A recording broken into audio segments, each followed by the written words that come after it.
Hey, everybody. Good evening, and welcome, welcome, welcome. I am Simply Sherri, and you are back with Keep the Mic On. We are back after our holiday break, which I'm pretty sure we're all looking like going, yeah, we enjoyed that. I feel Mostly. refreshed.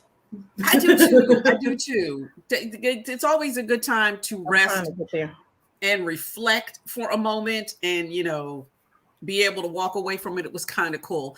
I am Simply Sherri, and you know that we have been here every week since the start of the pandemic to talk to artists of varying disciplines about their platforms, about how they use their work. I will go more into about what my night is called in a few moments since it's my night to host. But for now, I'm going to kick it to the one, the only girl genius. Hey everyone, I am Girl Genius. I am happy to be back. Happy New Year to everyone. Yay! We're all here. The gang's all here. So my night is called Let's Talk About the ... Usually books, but I promise I'm going to bring some other new and interesting things and nice little plot twists to 2022. I am the first week of every month, so you will see me back on the air doing my interview the first week of February. Ooh, we had to miss my January one because it would have been on, January the 2nd. And You who know, wants to be on the air on January the 2nd? we did it. Like I love y'all, but New Year's was needed a moment. Needed a moment. I was still Anyway, recovering. yeah, literally still recovering. Like might be a hangover, could be a nap. Who knows? We're playing that this week. Anyway, I am in fact happy to be back. I'm glad to see you all. Like I said, happy and healthy, and I am going to stop talking and pass it on to our other host, who I have missed your face so much. I just want to do one of these. My friend and one of my favorite people ever, Nikki J. Thank you, ma'am. Thank you. I missed you too. Welcome back. This is the perfect time for me to tell everybody that we're here online. Go ahead and tell people that we're here because you definitely don't want to miss our announcement and our special guest. This is our first time here in 2022. I think they said that. I just want to shout out Sherry's cold shoulder that we got going on. I want to shout out a little shoulder and thing. I am Kaniki Jakarta, the first Black poet laureate of Alexandria, Virginia. I am my night is called Poets and Platforms, where I interview poets who have platforms for the arts. I am fourth week, right? My mind is not together. Yeah. Yes. Fourth week, but I'm here every week because you know why? Everything is always amazing. Everybody's always amazing. We have been known, or we have been told, that we put on master classes for people. So everybody who comes on, they're dropping so many Jews, and so this definitely should not be free. Speaking of which, be sure that you support us on our Cash App and Patreon so that we can continue to keep the mic on, like, share, subscribe, and all of that. Thank you. That's all I'm gonna say, and then I'm gonna come back and say some more stuff later. I think I forgot the announcement. Go ahead, make your announcement. I'm just out here trying to get some social media engagement. Don't mind Yes, me. we're a little rusty. We should get all the social media. We are literally keep the mic on all the things, Right. and we're going to make sure we use all the things. Now, Yes. the reason why I said I missed the announcement is so we've been doing this. This is going into our third year now. We started in 2020, and it is now 2022. March So all of 2020, all of 2021, and now we are beginning of 2022. We're almost at our like in a couple months. It'll be the anniversary date. This is nuts, right? So we've had a plethora of guests on this show. And what's really cool is our guests are freaking amazing. As Kaniki said, it's a masterclass, or at least that's what we've been told.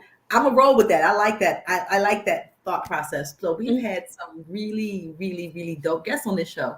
And one of the guests I had last year, who was Courtney LeBlanc, who was one of my authors, the nice announcement is that she has been shortlisted for a Right Bloody Prize.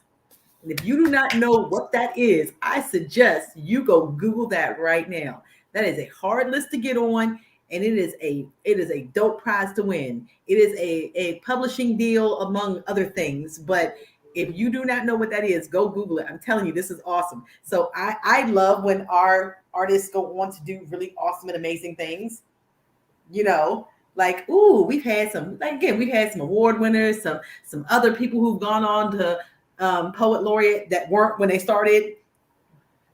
We've had Grammy nominations. We had one of your guests get a major book deal, and it's like having her book auctioned. Not just a major book deal. I believe she got 3. Yes. So congratulations to B. Sharice Moore. I'm not even gonna lie. My name.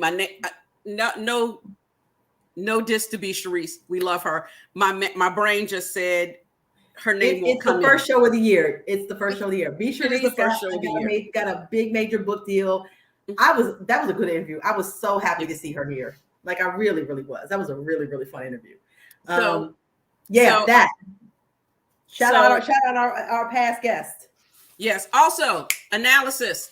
Our May roundtable, our secret mail member, released his latest CD project. If you missed us at the end of discuss it at the end of December, he released that project in November. A couple thousand years later is available on Bandcamp. It is a great collection. Great CD. So definitely go over to Bandcamp and get a copy of that. Have I missed anything else that we should have dropped about and talked about? I think we're good. I think we're ready to get into tonight's show. Y'all ready? I'm very, very excited. So am I. So I'm going to remove you two from the screen and talk about tonight's feature and tonight's show. Tonight is my night. And as you know, it is called From Behind the Microphone. And this is where we take the time to get to know the person behind the poems. Because poets are people too. And I know I just don't always do poets, but tonight happens to be a poet. So the tagline works. Please, everyone, please welcome to the screen, Miss Kiane. Hey. I am going to read her bio, if y'all don't mind. This is for y'all that don't know her. This is one of our, besides being awesome poet, awesome person, she's also one of my colleagues and fellow poetry hosts at Busboys and Poets in Anacostia, which we heard in the meeting, should be coming back online soon.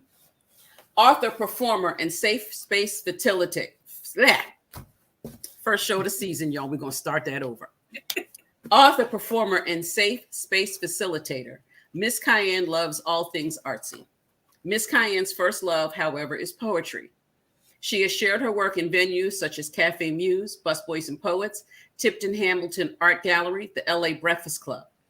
In addition, she enjoys hosting open mic nights at DC's newest Busboys and Poets, Anacostia, every third Tuesday from 7 to 9. And again, as I mentioned, we're hoping that by April, we will be back in the Anacostia space. In addition to her chapbook, Syncopated Hearts, Miss Kiane is the co-author of a collection called The Right Blend and a self-help book, The Ultimate Guide to Self-Healing, Volume 4. Miss Kiane uses her skill as a poet and a facilitator to inspire hope, change, and healing through her business, Kiane Ink Healing in the Pen, LLC, and her nonprofit, The Inkwell. Miss Kiane's mission is to help others access personal healing, empowerment, and growth through poetry and creative expression. In her words, poetry is my friend, my catharsis, and my gift to the world. I love that. So I'm going to go ahead and exit stage left and let you start off with a poem. Wonderful.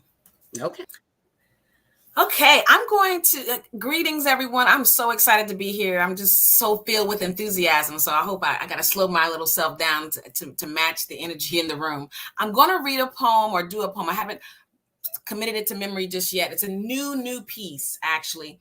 And it's called Blackberries.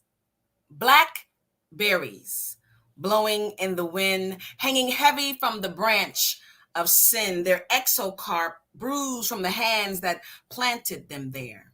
Crimson nectar fall from their flesh, and familiar faces stand and stare.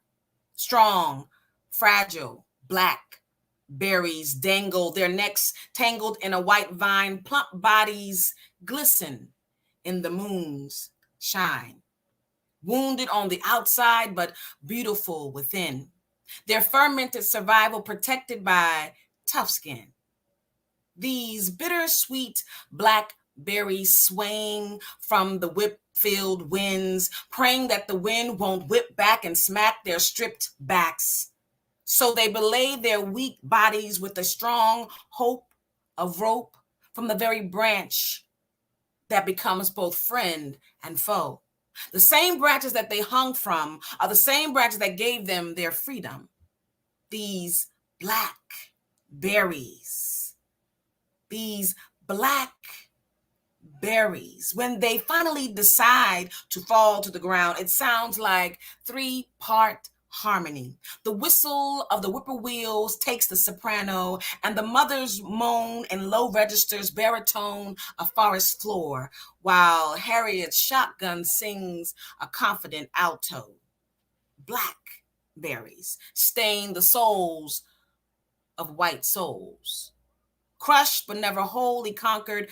Why? Because their seeds fall from their endocorp, fill into the earth, and when maternal tears nurture their true worth, from the ground, evidence of life re-rises. Memories from a world and ocean away, stories of sweetness wrapped in dark clay. Oh, bittersweet black berries, you will feel the wind on your skin again. You will adorn your throne of precious stones, but this time from a position of choice.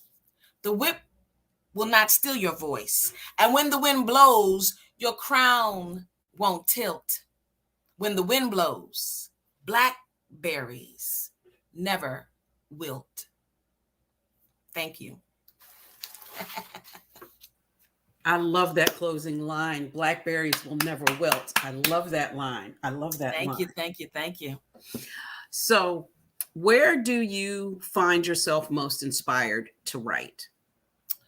Yeah, that's an interesting question, because for me, inspiration, it changes from season to season, but primarily what's consistent, I should say this. When I first started writing, what was consistent for me is strong emotion, something that is causing me to be strongly impacted emotionally. I had to write about it to get it out. Mm-hmm. And then and other areas of inspiration for me are, besides life situations, are injustices, right? Mm-hmm. Which you may have heard a little bit of that in this poem here. I did. And then whimsy. I could be sitting on a train. I could be watching a bird. I could hear a line in a store with a kid talking to their parent, and it will spark something. So I would say emotion, injustices, and just whimsy. I like that, whimsy. I tend to hear a lot of things, like I watch a lot of movies, and I'm hearing a lot of things in movies that are just like, wow, I want to write to like this line. Yeah. Yeah. I heard like there's one sitting out there right now. I'm like, yeah, I need to work on that. Yeah. I get that. Huh? I said, I get that. I don't know. I kind of understand a lot of things around me from movies and from cinematography. I think another creative way of expression. So I understand that. Oh, I love all things creative. I love Actually, my line is always that there are people that say that they don't feel that they are creative. And I tell them, like, no, like, you just have to find out what your thing is. I'm like, You may be creative, but you may not be writer, right, crafter. Your thing might be computer programming. Exactly. That takes creativity and imagination. I'm lost. Huh? Right. I'm lost in that particular area of creativity, and I say the same thing every time. You're so right. Mm-hmm. So right.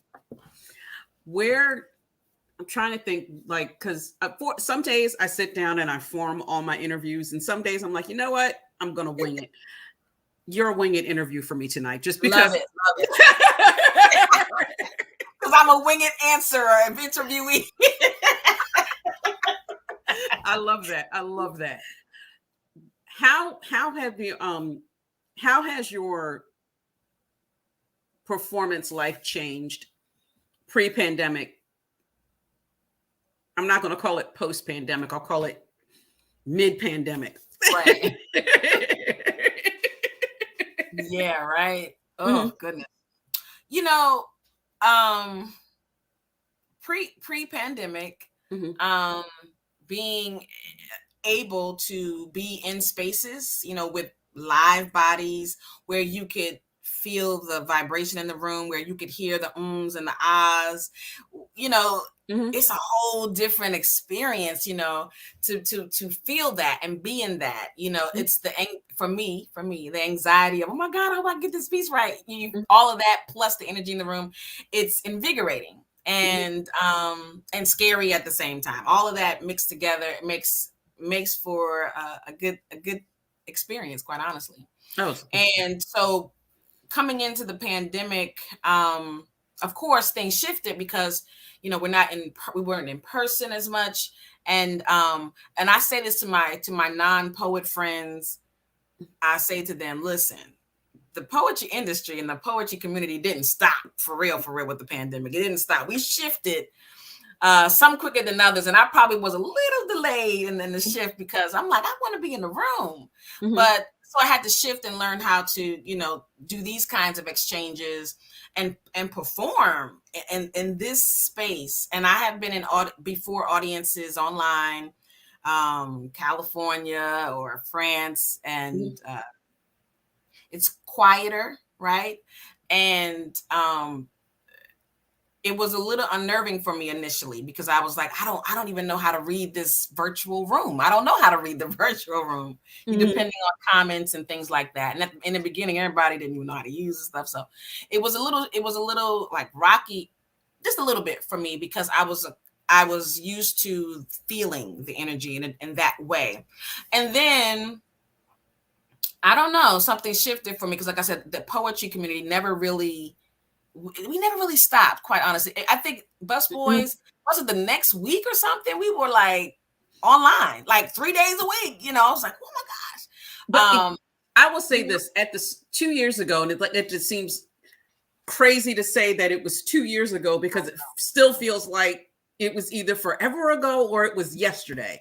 Like, time is crazy right now. Yeah. But even 2 years ago, it was the DJs and the poets that figured out how to make it work, performing online work. Yeah. And then everybody seemed to follow us after that. Exactly. Because then everybody was pioneers, I think. We were like the pioneers, I think, and that how to make it work, how to transition in-person audiences to this platform, and just totally went beyond our four walls, our brick and mortar, our restaurants and our cafes, to the world, to a global movement. I mean, Bahamas, China was on. I mean, it's just beautiful, just a beautiful thing. That is true. I think we had one gentleman from the Bahamas that came on almost every time that I was doing the Busboys Live on IG. Yeah, all the time he would be there. We are still doing Busboys Live on IG every Wednesday. So if you can't make it out to one of the Busboys and Poets that are currently open and operating, every Wednesday, Busboys and Poets Live on IG. Feel free to go ahead and go over there. Just letting y'all know. How long have you been performing and writing? I've been writing technically since I was 7. Right? 7. What is second grade? 6, 7? Yes. I've been writing technically that long. I was published as early as 7. Oh wow. It was kind of cool. My school at the time, that was in an era where, well, it's returning now. There was a season where it was an era where they really fostered the arts in the school systems. It was a major part of the curriculum. Then it got defunded, and then I see them bringing it back now. But anyway, at that time, it was really a part of it. And the city had a citywide magazine where teachers unknowingly to the students would submit writings, music, paintings that they may have done in class to this magazine. And it was a citywide published magazine. And that was my first time being published. I was kind of excited about that. So I've been writing kind of young in that regard. And then performing, though, probably really in 2000. Like, it's been a while now, but I hadn't started really sharing my writing until I was in my early late 20s, early 30s. So, and even then, you know, I was finding my voice. So I moved to DC for the purpose of pursuing my life as a poet. Because at the time, originally? I am originally from Queens, New York. That's where I was born. Oh, wow. This is always a question that stumps me. I feel like I'm a gypsy. So I'll say that I am from Accra, Ghana, by way of Queens, few pit stops in between, and I'm now residing in the District of Columbia. So, no, okay. Yeah. I get that. What is it? The second hardest job in the military is the military spouse. So I did that for a couple of years. Yeah. So wow. Yeah.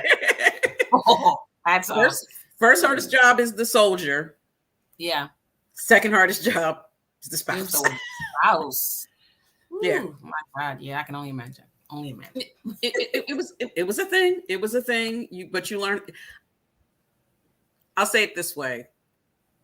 Doing it in the 90s was one thing. Watching it now, how it would be being able to stay in contact with your loved one is a lot easier now than it was 30 years ago. Yeah. So wow. Yeah, that's a good point. Yeah. Time to that's just the dose. That's just the reality of what life, technology, and you want things to get better. And I'm happy for everyone that is in that situation now. It's like, yeah, at least you have better communication options. Right. Exactly. Okay. That was a detour of a conversation. Didn't mean to go there. So let's talk about Inkwell. What was your, so first off, give us the mission statement of your LLC, what it is, what you'd like to see it do. Sure. Thank you for this space, because it's always a great opportunity just to share my heart. And these two businesses, one is the Inkwell. I mean, one is the Inkwell, and one is Kiane Inc. Healing in the Pen, or Kiane Inc. for short. These two entities, one is really birthed out of the other. In 2000, I started Kiane Inc. And it has morphed over the years, you know, just fine tuning and shaping. And this is the point of it, to basically foster hope, healing, and social change through poetry. And I do poetry, spoken word, poetry merchandise, poetry community events, you know, poetic community events, but through poetry and at the core, hope, healing, and social change. I'm a social worker by profession. At least I've been for the last 10 plus years, and 15 years human services. So I've always felt like and I taught for about 5 or 6 years in Baltimore City. So I was this professional during the day, and then at night, maybe I'd go and do some poetry. So I felt like I was living these two lives, for lack of better words. And so I began this personal mission to meld my worlds together. And so poetry is my passion, my profession as a human service provider, human service help person, wanting to use poetry to help, to inspire healing and things of that nature. And social change is why some of my work deals with injustices as well. And then out of Kiane Inc. was birthed the Inkwell. The Inkwell is for the purpose of facilitating hope, awareness, and self-love through creative writing, guided reflection. We do workshops with the idea of it being a guided process, using creative expression to help people, you know, get to these places of awareness, the aha moments, the self-love, the building confidence. A lot of time for our young people, our youth and young adults, because this is why I started writing. I told you when I was like 6, 7, it was school. It was a school assignment. It got published, and I kind of fell in love with it. But writing really became my catharsis when I began to really have a lot of losses in my life as an early age. So, you know, as a kid, I call them your pillars, your parents or your caregivers, your sibling, those in your inner nuclear family. And pretty much all of those individuals were either passed or removed or not present before I was 13. My mother passed at 12. Father came and went around 11, first and only time seeing him. And then my younger brother, unfortunately was removed from our home and placed in another home and adopted out. And I've never seen or spoken with him again. even that part, even to this day. So early in the game, I had experienced these losses. And when my mother passed away, it was probably the third loss. I hear you, big homie. It was probably my third loss. And so at that point, I began writing and journaling, because I was raised in a Black home. At that time, my grandmother was raising me. We don't go out and tell our business, right? To nobody. We ain't going to no counseling, no therapist, no nothing. Okay, you ain't gonna sit up. I remember one time breaking down in church. I'm like, it's church. I can cry here, right? We're not gonna be embarrassing me in front of these people. You gonna take that home? So I didn't have an outlet, right? I didn't have an outlet. I couldn't emote the anger that I was feeling, because what you mad about? All of that, generational things that come with that generation. Right. And so writing and journaling became my outlet. I can tell God I'm mad at you in my journal and not be judged. I can cuss in my journal and not be judged. I can cry on those pages and no one's going to tell me to wipe my tears. So writing became the saving grace for me, because suicidal, getting into trouble, about to be a statistic, could have been something different. And it was really, we say that as writers, but it really was my saving grace. And I later in life, in Birth Right Out of Kiane Inc., said if creative writing, not just poetry, but creative writing, reflective writing could gear me in a direction of loving myself again, having, being healed. I'm not a therapist. The Inkwell is not a therapy entity. We are a conduit, can lead you maybe to the therapist, maybe, or what have you, but just a safe, non-threatening outlet. It did it for me, and the Inkwell is meant to do that for others. What would you like to see? How would you like how would you like to see the Inkwell grow? Yeah, wonderful. I'd like to see the Inkwell grow. And I've been battling these questions with this panoramic, because it challenges me to rethink and think again and think again and think again. But initially, my thoughts around the Inkwell were to see us in schools around the nation as programming outlets, referral base for even young people who may have behavioral issues, or they may have experienced loss. And I work with inner city kids. Our inner city kids, they go to bed with loss. They wake up with loss. I mean, just, yesterday, my best friend, he got shot in the head, and my grandmother died. I mean, it's there every day, and they just function, but their functioning is without outlet or without healthy outlet. So I like to see us in schools as maybe a referrals, even for young people who may have had a loss. I like to see us do grief and loss writing camps. I like to see us internationally be able to go into other countries. Specifically, I have a heart, obviously, for Ghana, maybe even Nigeria, and places of that nature, where we would find ourselves working with young people and adults too. I have it's such a cathartic opportunity for adults as well, but to give them outlets and produce publications of their work that could ultimately bring money back into their communities as well. So I have some big visions as it pertains to that. One of the things we say at the Inkwell is saving the world one journal and pen at a time.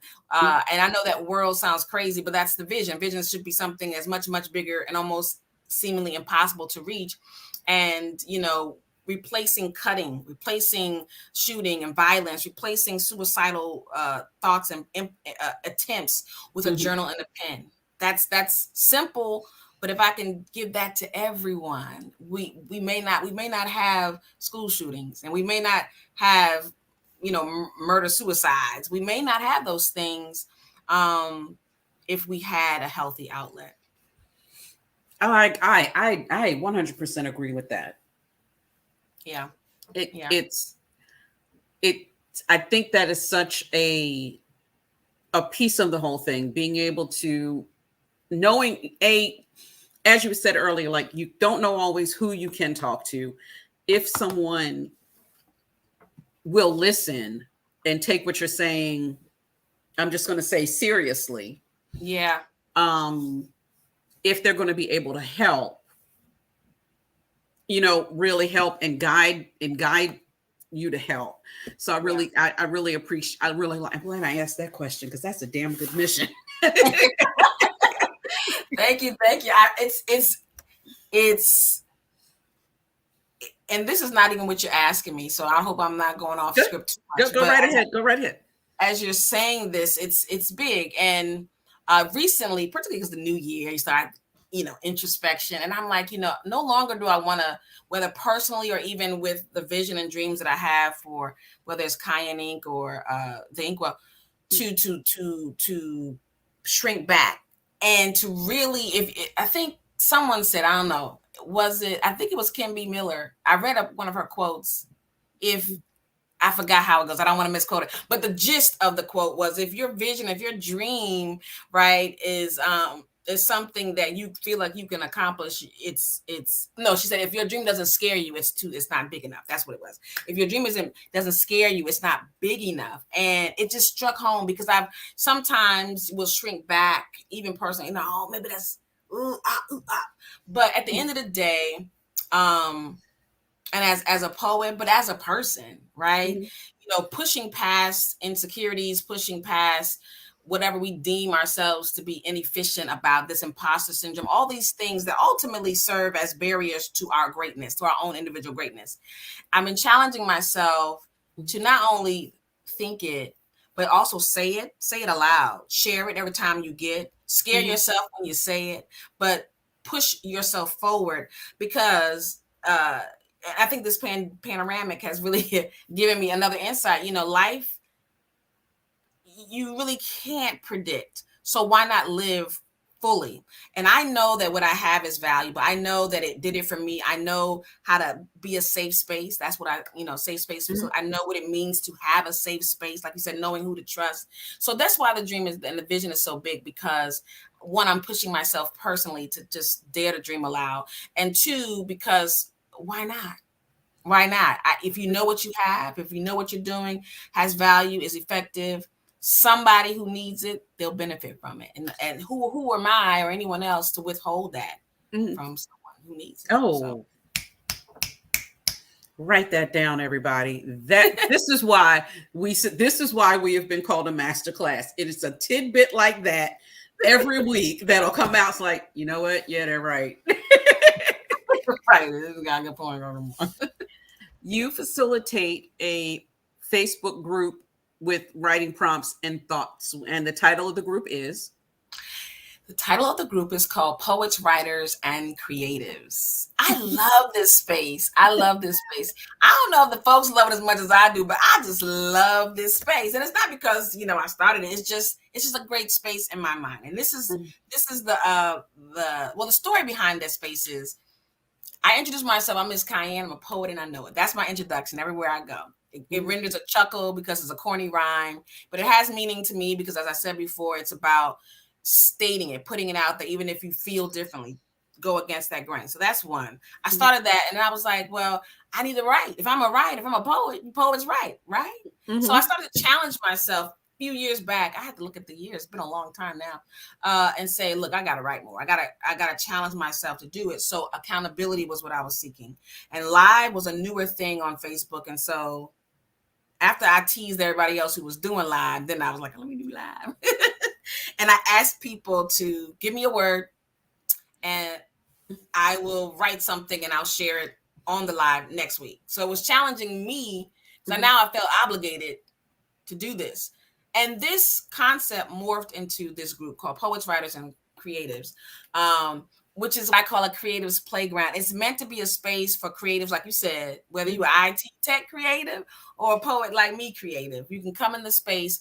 I want people to be able to come in that virtual space and take off their diplomatic hat, their professional hat, and put on the childlike imagination hat. Because, as we get older, as we become adults, right? You're at work, you talk a certain way, you got to do certain things. And then when your little kid or your nephew or your niece says, hey, let's play this, and you're like, girl, what you talking? You have a hard time transitioning into the imagination world when we never had that problem before. So it's an invitation to come and imagine. So Mondays is Imagination Monday, and I try to ask a question that really makes you have to be like, go against whatever is reality. What if it rained, gumdrops instead of just something silly, but also it makes you go into an imaginative space. It also has writing prompts, like you stated, to again help people use their creative muscle, use their right brain, where they may not be able to do that on a regular basis, or may not feel like they have time to do it. Kaniki J has taught me there is time to write. You didn't make the time, but you may not feel like you have time to write. So it gives them that.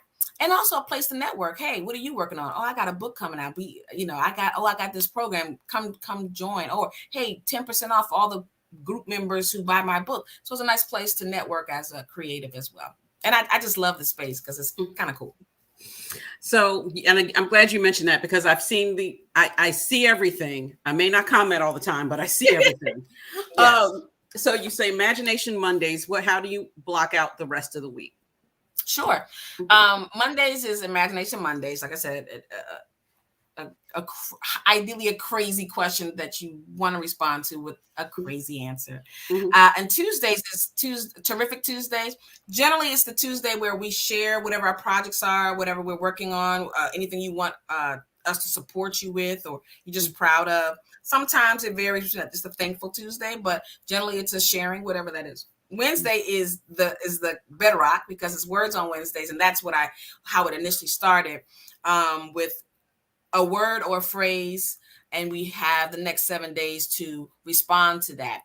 Words on Wednesdays is, like I said, it's a word, or maybe it's I call them front enders, a phrase where you begin whatever you write or whatever you create, because some of us are not writers. So I've had picture submissions and painting submissions as well, but I'm a writer, so that's the first thing. So the Words on Wednesdays, you write that, you have the next 7 days to write. It can have the word in it, like in the poem or in the writing or in the creation. It could be inspired by that word. Maybe the word is not in it, but it's inspired by that.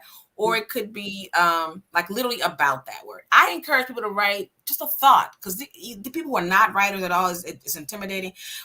Think about the word, think about the prompt. What comes to mind? Write it down and share it with me. Words on Wednesdays is what you call it, voluntary. You can participate without sharing, but I do encourage people to share it with me. If they give me permission, I will share it on the broadcast the following week. We're working on including some of their writings in other projects that Kiane is doing as well. So hopefully I'll get that going really well. Thursdays is Thought-Provoking Thursday, and that's more of a current events question, to have a space to have healthy debate. So we got plenty to talk about, whether it's vaccinations, COVID, racial situations, aliens, whatever's current in the news. We may talk about that, and just see where people are. And then Fridays, my another favorite day, is Free Write Fridays. It's usually a visual. You have to write something right in the comments. It's spontaneous, whatever you write, right? How does this picture speak to you?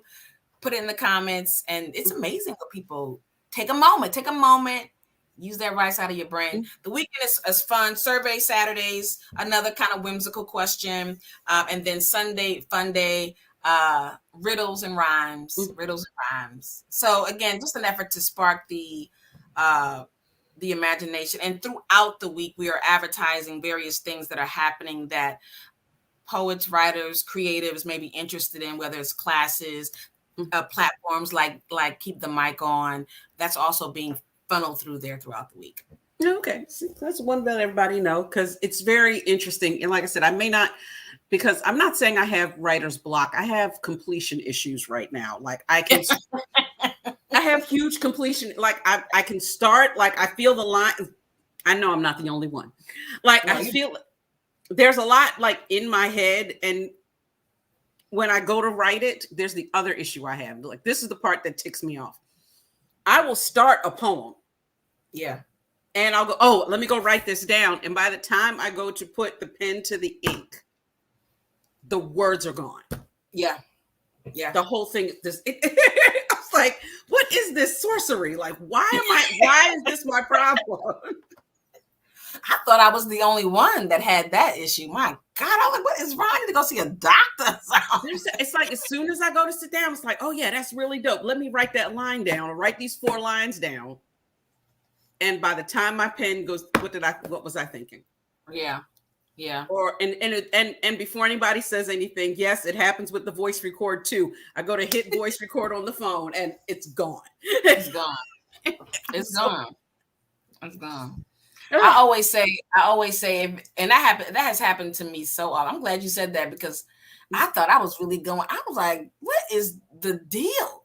Because it happens so often at one point. I'm getting a little bit better, but I started to release that because it was troubling me, and I was like, you know what? It'll circle back. If it's something that I need to pin, it'll circle back. And if it don't circle back, oh, well, I can't hold on to what I can't hold on to. That's true. You know what I'm I saying? agree with that. I agree with that. Yeah.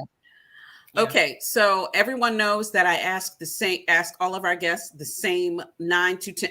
Before I get into that, how can the people watching and listening, and those that will watch and listen in the future, how can they support you? How can they support the Inkwell?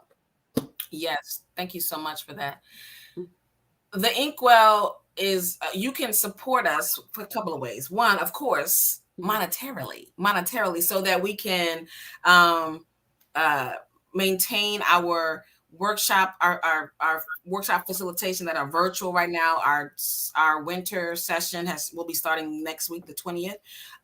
So you can support by participating in one of our workshops, which, again, let me tell you this, you can go to our Facebook, Instagram, and Twitter locations at the Inkwell Project, all of those platforms at the Inkwell Project, and be connected, inbox us, and we can respond to you there. Our website was slated to be relaunched yesterday. We had some technical difficulties, but we will be launched in the next 2 weeks, and that's the inkwellheals.com. We'll be make sure that you have that. But in the meantime, our social media is very much active, and we have immediate responses, so you can find out more about what we're doing, how you can participate. Donation, the Inkwell Heals. I think that may be listed here as the Cash App is Kiane, or the Inkwell Heals PayPal. Same thing. You can do that to support. If it's $5, if it's $25, it all could be helpful to those workshops. But the bigger picture for supporting with the Inkwell, and that's why I encourage you to follow us and reach out to us, and we can reach out to you, is volunteerism as it relates to, we talked about this technology, but helping us expand what we're doing and be able to reach a greater audiences without taking away. I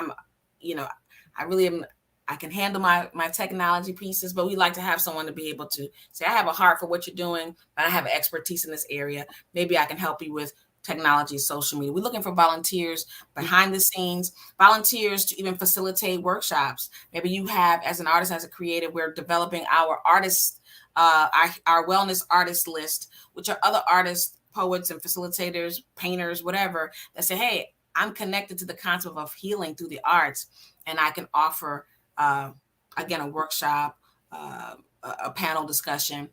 You can offer those things. We're looking for volunteers in those areas as well. So again, I would encourage you first to follow us on their social media platforms. That way we can connect with you, but also reaching out, and we can definitely plug you in, and where you'd be willing to help out. Okay. So I have the same, now it was 9 questions that I asked everybody. Okay. However, Dr. Rebecca Dupas gave me one last month, and I told her, no, she gave it to us in November, and I told her that, yes, going forward, that will be one of these questions. So we are now at 10 questions. Okay.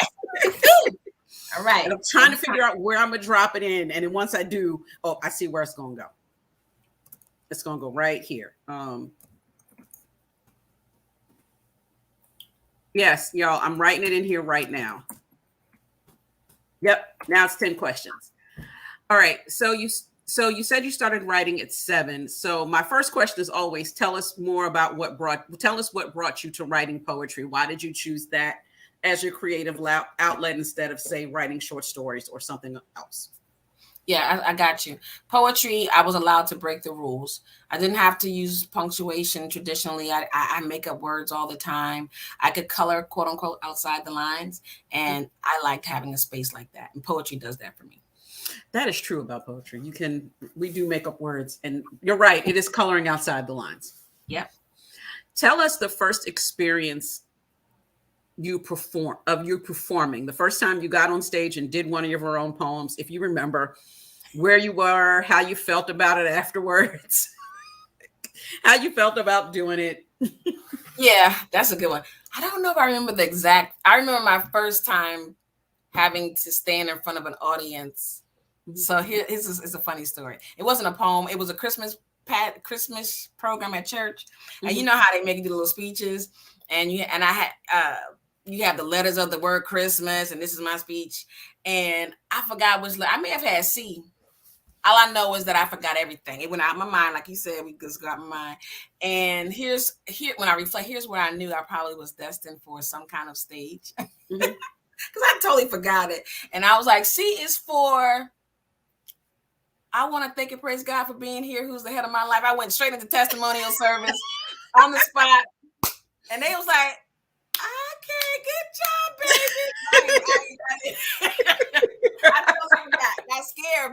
got scared, but I still tried to improvise. That's my first performing in front of people remembers. But I do remember leaving my job and as a teacher, as a special educator. Sometimes I wonder, but I did it. I left my job as a special educator, and I was like, I'm going to act. I'm going to do poetry. I'm going to be writing books. I'm going to perform. And I was getting my feet wet, so I was going to places. And I'm a church girl, so I was going to the clubs. I was going to these places to get my voice out there and to get practice. Right. So I went to this place. I forgot. It's a place in Baltimore. I don't think the place is still there, but it was a club. I went there, and I was getting on the stage. These jokes lit up, had their drinks. I don't know. I think I was talking about Jesus or something. And they was like quiet as all outdoors. But I remember feeling, despite maybe the environment, or maybe I was a clash, there was some claps and applause or whatever. But despite that, I remember thinking, I'm gonna keep on keeping on. And even though the response was mixed, and I don't know what they felt, but I remember thinking, I stand out, but I'm going to keep on keeping on. I do remember that feeling. That sounds like Warm Wednesdays. Just as soon as the way you said it, that sounds so like. It may have been, because I was like, what am I doing? I love Warm Wednesdays, but it's like, I love Warm Wednesdays. I don't know that Warm Wednesdays always loved me. Got you. And it's not, and that's just, it's a great crowd. It was a great space. Walter was amazing. Me and the crowd, sometimes they got me, sometimes they didn't. Yeah. I do miss them though. Yeah. So you have chosen to use a stage name. So I always ask this question. It's like whether or not you do or not. So why have you chosen to use a stage name instead of your government name? Sure. The beauty of my name, Miss Kiane, is that it is my government name. My name is Dynasty Kiane Thomas. And Miss Kiane came into play when I was at Morgan State undergrad. My roommate, she used to call me, on the campus across the bridge for my MSUs, my Bears, you'd be across the bridge or on the yard, and she would call my name from across the yard, and she would say, Miss Kiane. And I was like, oh my God, what the heck is you doing? And at the time, my middle name wasn't a part of, I love my whole name. I have no problems with my name, but it wasn't a part of my outward identity. So when she would do it used to take me aback, but it stuck with me. And so I've used that as my my stage name, but I love it because it is also my actual name. It makes it easy. Yeah. Because Sherri is my government. That is my first name. That's the name. The way I spell it is the name my mama is the way my mama spelled it. Right. Right. People like, oh, you should spell like the pepper. I'm like, well, it sounds like the pepper. You get it. You understand? That's how my name is spelled. So the question that Dr. Dupas gave us in November is, what is the name of the poem you haven't written yet? Isn't that a good question? Oh, Lord. I knew it was going to be deep when you said Dr. Dupas gave you a question. What is the name of the poem I haven't written yet? Or a prompt I'm going to I'll add, or a prompt that you like that you haven't written to, or a prompt that you haven't written to yet. Right. This is and I may not be able to articulate the prompt or the thing yet as well, but this is the thought. it's a poem or writing to Caucasians that asks the question, why, for lack of better words, why do you hate us so much, basically? And in this piece that I haven't written yet, but it's been stewing. It's okay. I want to speak to the awesomeness of Blackness from the beginnings of time, from Eve, from the birth of civilization, the awesomeness of Blackness in comparison to the hatred and the hatred that has been displayed to us. That it just doesn't make sense, right? When you think about it, we can bring philosophy but when you just put it on the table, and this piece, I want it to be raw. The language would be the visual language. My language is, different, but the visual language is raw and very in your face. And that's a piece that I've been stewing on. Why do you hate us so much? Yeah. I like that. Who is your favorite writer? This can be a songwriter, poet, author, anybody you consider a writer. I was inspired by Shel Silverstein as a kid. Even now I have his books, and I still sometimes crack them open and read them aloud to myself. There's a simplicity in his work, of course, because he had a lot of children's books, but also there's a deepness in some of his pieces that I personally have been inspired by. Okay, perfect. You can have a 1-hour conversation with anyone in history, living or dead. Who would you choose and why? Harriet Tubman. Harriet Tubman. I am actually related to Rosa Parks. She's my grandmother's first cousin. Okay. And so the spirit of the warrior, I can relate to. I'm not always the bold, physical bold one, but I definitely have the spirit inside. And so when I was in high school, it was when I first was really introduced to doing theater. She was my English teacher, the drama teacher, and the creative writing teacher. And she wrote this play called Rivers. It was the history of the Eastern Shore. And of course, Harriet Tubman's in the play. And I went to a predominantly white high school, and I was one of the few Black kids, you know what I'm saying, in the building. But there's plenty of us there, but it was just, I was one of the few in her class. And she wanted me to play Harriet Tubman. I had not, at that point, even though I had done been writing, I hadn't done any stage, and I was scared and all. And she insisted that I do this piece.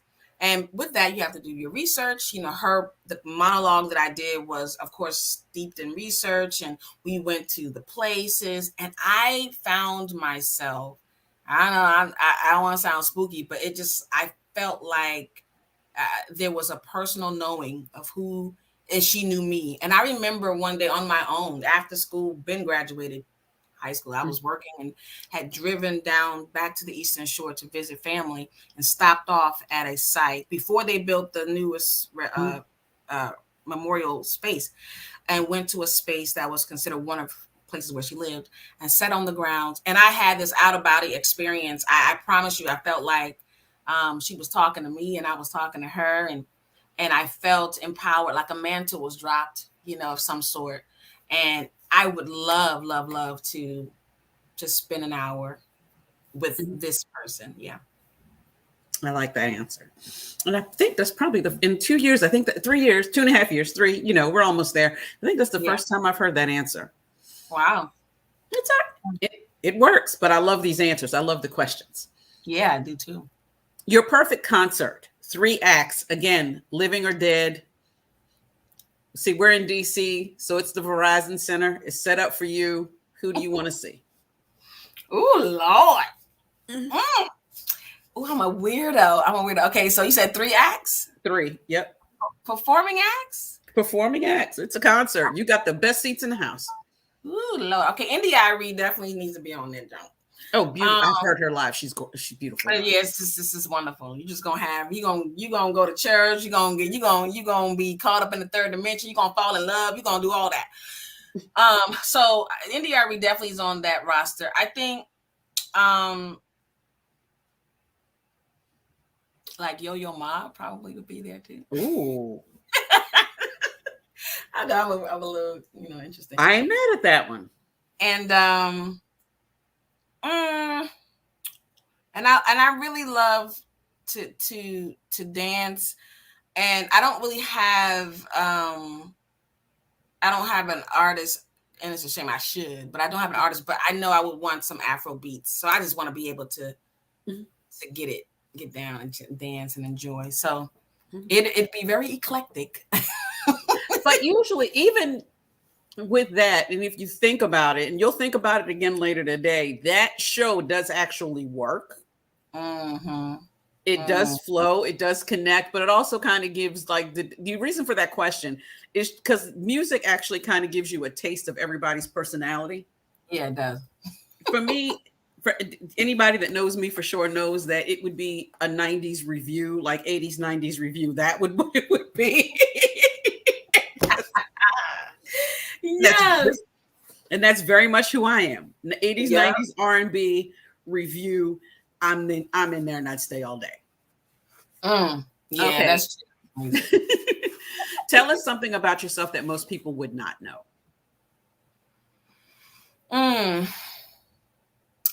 I actually enlisted in the Army when I was 18. Oh. Was I 18? Yeah. I enlisted. Like I'm supposed to be a military. I'm supposed to be a vet, but I'm not. I enlisted in the Army when I was, I think, 18. I was recruited out of high school. And the story is very interesting. I think in this era, this was early 90s. This is my take, and you may be able to correct me. This is how I understood the scenario in reflection. There seemed to be a shift in the recruiting process for the Army. In yesteryear, it was like, maybe college is not your thing, go to the military. And then there was this shift, and no, we want college bound individuals that may be also in the military. They can still go to college and do the military. And at that time, when I was in school, I don't care, age myself or date myself. We had the A classes, the B classes, and the C classes. And so I was in the A classes, and those kids were college bound. I was in those A classes, but I took the ASVAB test because I wanted to get out of class. I didn't take the ASVAB test because I was interested in the military. I always wanted to go to college. I wanted to get out of class. I took the test. I must have did decent. And they, I was targeted. And my school counselor, who I wish I could remember her name so I can come back to and talk to her today, really, really put me in this category, despite my counsel with her that I really want to go to college. I like to see scholarships, whatever. She pushed that with the recruiter to have me to be in the military. So it became a big to-do. It was constant calling my house, and and brought my grandmother and I into the office and talked to her and did the whole spiel about she can go to college and we'll give her the money and that kind of thing. So my grandmother's thing was that I said, we don't have any money, which we didn't, for college. So this is the choice that you need to take. And I remember saying to her, but that's not really what I want to do. But she was saying that this is the only option. And I literally went up with the recruiter to, at the time it was in Baltimore. I forgot Fort Meade. And I went by myself with just the recruiter, did the whole physical. It was very, very scary because I had never done nothing that big or whatever. And I was by myself, and I remember being just out of my mind, outside of myself. And then when I got there, because I was interested in being a psychology major, and I don't know. And then they were like, yeah, you could do that. But when I got there, they were like, you could do nursing. It's close enough. And yeah. And I was like, this is not what I signed up for. And I remember calling my grandmother. I was crying, but I don't know if she knew I was crying, wanting her to say, baby, you ain't got to do this if you don't want to. She didn't. It's on your choice. And I knew that's what she felt I needed. She didn't know. And I did it. And I took the oath and everything. And a day or two, within a week, we started to receive scholarships for college. And so I called them and asked them, look, let's rescind this. Is there a way to get out quickly? I didn't even go to boot camp. And so I had to do all that process. But I technically had, did the oath. And most people don't know that I actually was discharged from the military. Oh, wow. That's a good one. That's a good one, because they definitely did. There was definitely some steering, because I think one of my daughters took the ASVAB as well. And if I remember correctly, she scored to the point that she took it the same reason, just to get out of class. And I think she scored to the point that she could have done anything in the military that she wanted to, but she was like, wow. Yeah, no, this is not what I want to do. Wow. Wow. Yeah. Do you have another creative outlet? And if not, is there something else that you would like to learn? My other creative outlets are, I haven't done this as too much of late, but I do some stage acting. Like I love theater. I've done some film, but theater is what I love. It's much more challenging in my mind anyway. But I haven't had a chance to do that late. I did pen and poetry over the summertime, which was great on the stage. So that is an outlet for me when I have an opportunity. And then over the pandemic, I started to try to paint a little bit. I'm not a painter, but it's an outlet for me. And I've been using YouTube videos, and I'll do something. So I have I don't think I have anything close by to show you, but a lot of things that I've done, and it's been very therapeutic for me. But I would love, I twisted my camera, but I would love to pick up the piano or the keyboard. That's something I would like to learn. Oh, that's perfect. I like that. So this is my last question. Okay. As we discussed, after this question, you will do another poem. To those in the audience, if you have a question, feel free to drop it in the group chat. We will go and we will ask Miss Kiane anything, almost anything.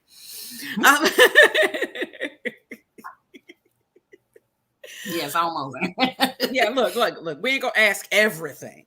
Okay. But, so the last question, and I borrowed this question directly from Inside the Actors Studio, the television show. That's where I got the concept for this to begin with. Gotcha. From behind the microphone, Inside the Actors Studio. See how that works? I got you.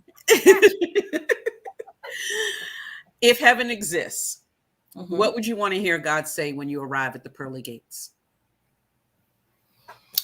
I would want to hear him say,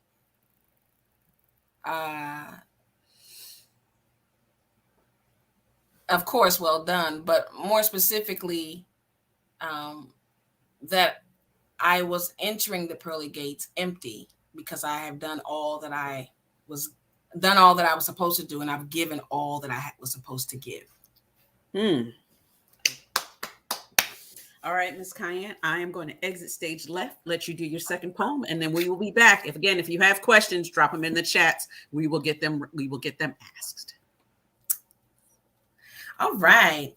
I'm going to do a piece called Hearing and Seeing. Some of you may have heard this piece multiple times at this point, maybe even watched it on my video on YouTube. If you haven't, you can go check it out there as well. Hearing and Seeing. I could stand on this stage and spit fire, ignite this microphone and lift it like a torch higher, forcing your eyes to gaze upon me and compelling your ears to listen to me. But I'd much rather spit in the dirt, creating a healing salve, rub it across your eyes, making sure you have all that you need to help you see the very power of your legacy, so that when my voice was not present and the light of my torch was not evident, you could still hear the voice of your destiny beating inside of you. You could still feel the glow of your promise burning up the path in front of you. And the words that I spew in poetic form is but a small ember added to your fiery norm. And the words that I speak and flow in beat is just the pitter of the pat to your own cadent heat. I would that your knowing align. I would that your seeing align with his knowing. that the light of his glory would never stop flowing through the cracks of your cornea onto the rods of your retina, casting a picture so clear that nothing could cloud it, not even your own tears. Oh, I could stand on this stage and project my voice like a missile, shoot word bullets in the air while you dig in my style.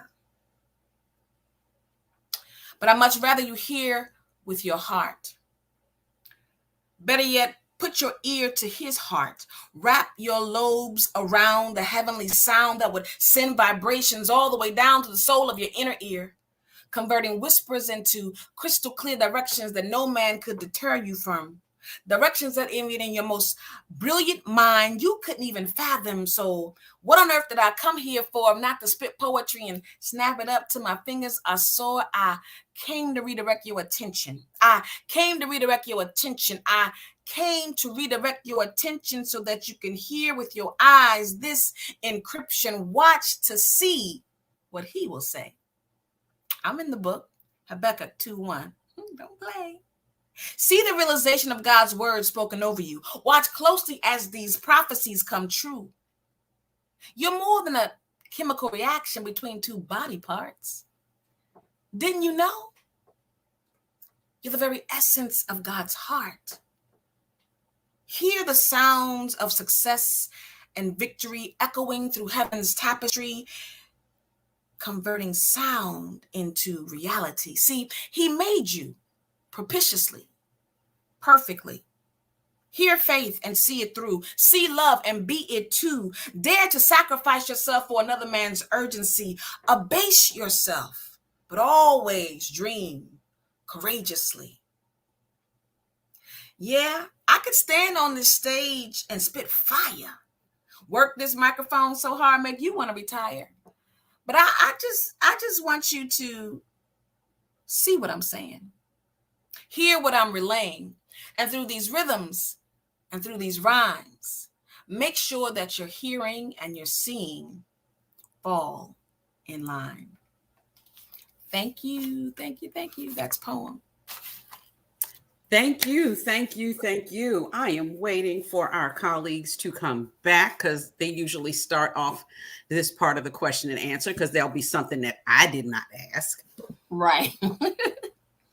And adding goes, hey everybody, how y'all doing?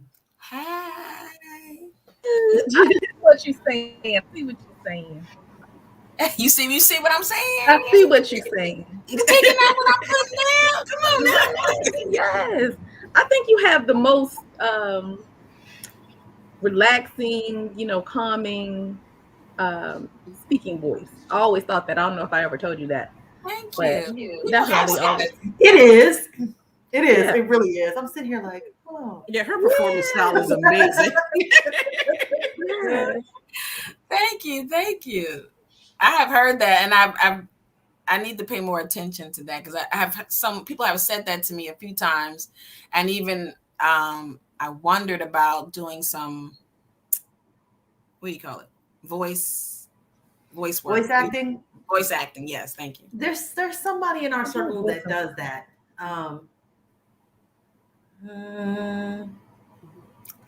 Ayana. Yes, she does. Yeah, Ayana Gallant. She does some of that, and yeah. Oh, okay. I'm about to hit you up because I'm interested. I'm intrigued by it. Mm-hmm.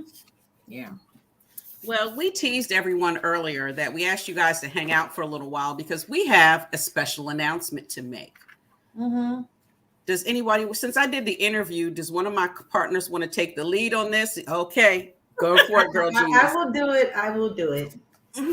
So let me ask what I normally would ask as my last question, because my last question would be a nice lead into. Wait, before she does that, but can I ask a question first? Sure, go right ahead. Okay, I wanted to know, what are you most proud of? Ooh, good question. Ooh. Yeah, good question. You always ask good questions. In this moment, the answer to that question in this moment is I'm most proud of my decisions to continue and continue Whether it's the artistry, I've been doing it, plugging away at this for years. And part of the reason is because there's been some stop and goes, but there's always been a go, right? Continuing, like I said, I experienced losses and things like that. There were times where I didn't want to continue physically. So a decision to continue, and a decision to, say yes, even to the scary things. I'm proud of that part of me in this moment. So that's how I'd answer that question. I like that. It's a good question. Never stop starting. True. Yeah, there's a lot of that. I think this whole life is a lot about stop and start. Yeah, unfortunately. But it works. Sometimes it works. Sometimes you're just like, you know what? That's okay. Stop. Hit the reset button. Start over. I don't think people embrace that moment when it comes, where you have to stop, where you can't be doing as much as you were, if at all. Yeah. Right. Yeah. That's the best way to explain that sentence. Well, my normal last question, and I'll have you answer it, and then I'll throw the announcement behind it because it does what it does. Okay. Normally, the last question of all interviews is, now that you've been on the show, who would you recommend that we have as a guest on any of the segments? Since you know the segments now, you've been here. Who would you recommend as a guest for the show?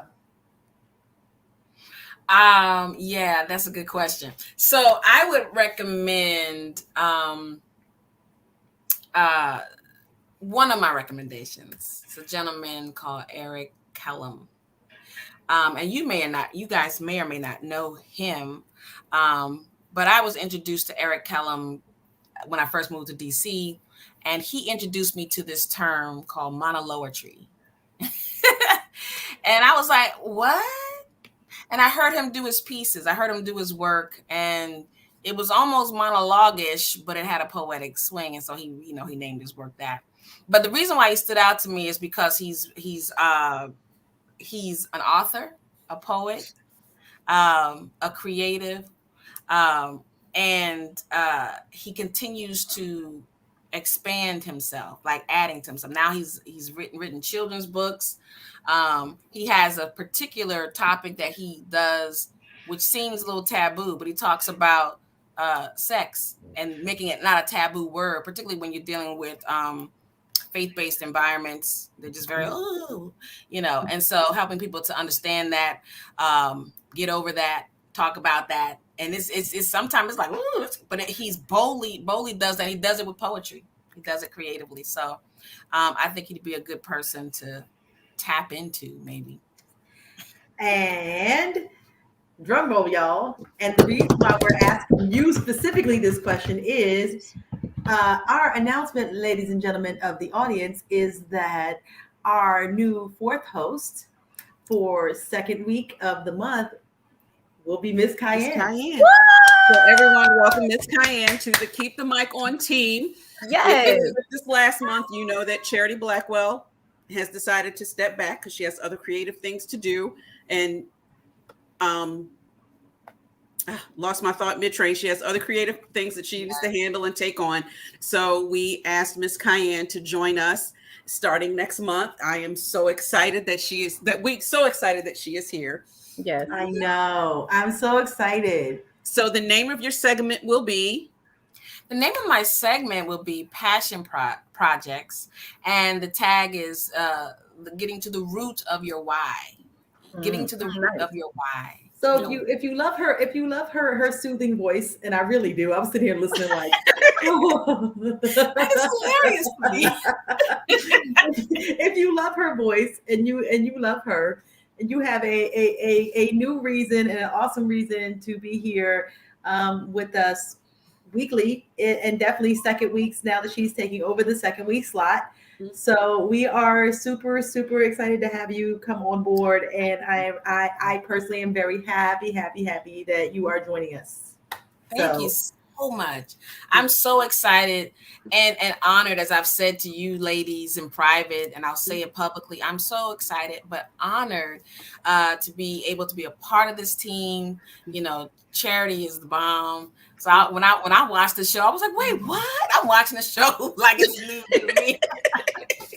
But you know, but I just want to say thank you for the opportunity. But also, I look forward to bringing other creatives to this platform and exposing them to an audience where they like you said, you know, just kind of getting to know this individual beyond the art. There's a holistic picture, platforms and the poets and the books and things that they have produced.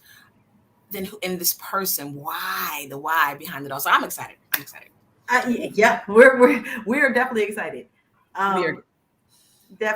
This was an awesome, you know, collab and pick on everyone's part, and we are happy to have you here. And I told you guys this year is going to be super, super exciting and extra, and I am so looking forward to seeing who you bring to the table. So am I. Me too. So to get a taste of Passion Projects interview, Miss Kiane will definitely be a part of our quarterly roundtable, which is this month. Right. We do have a quarterly roundtable.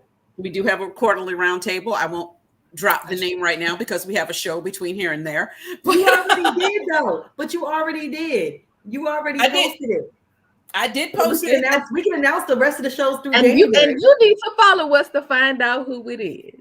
I'm about to say, go over to notice I didn't say it. I'm about to say you could Instagram. Post who we have coming up in January, but you know, you could actually follow us on social media, and then what happened was, however, are there additional questions, comments, anything that anybody in the chat would like to throw out into the universe? I'm looking at the chat logs. Y'all, we definitely are. It's all we have all the time in the world to pick the brain of our guest slash host. now host. Now host. Another hat. Continuing in the tradition. Fun fact, I am the only person on the show. Thank you. And I will stay back over here in my lane. No, that's going to change. That's going to change. That's going to change. No, it is not. Yes, it is. Yes, it will. Yes, you were because you were the only one. And actually, the interesting fun fact, except for my interview, which Kaniki did, I have interviewed everybody. So, yeah. You get it from behind the microphone. Nope. Girl genius. Yes, you do. Nope. Come on out. You don't really want to pick this brain, do you? It's dark. You know how the interview goes. Just be ready. Yeah. Nope. I'm good. We're not going to invite here. We're gonna play this. I hope we have this recorded because we're gonna play this clip on the day that we interview you. I like being mysterious.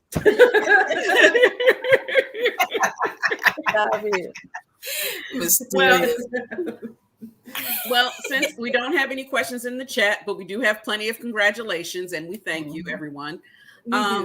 Next week is Fourth Sundays with Kaniki Jakarta, and Kaniki, I will be interviewing Keish the poet. It's going to be the lioness. The lioness. And child, it's going to be. I have so much stuff to ask her because I see that she's expanding her brand, and I mean, as host and moving it down to Carolina. But we'll talk about that next week when. She's on here. I'm looking forward to that. That's going to be powerful. She's if you are familiar with Keish, she's fun to talk to. So this should be. I'm excited about that. I say this every week. I'm excited about next week's show too. Right. I'm excited about every show because we pick amazing artists and they're amazing people and they're fun to talk to. Yeah. Oh, the 5th week roundtable is going to be amazing. Y'all are here. We're going to tell y'all. Definitely go look. But our 5th week roundtable is Just a Vessel. International poet. Yes. We are going to have a good time with that interview. That's all I'm going to say. Great.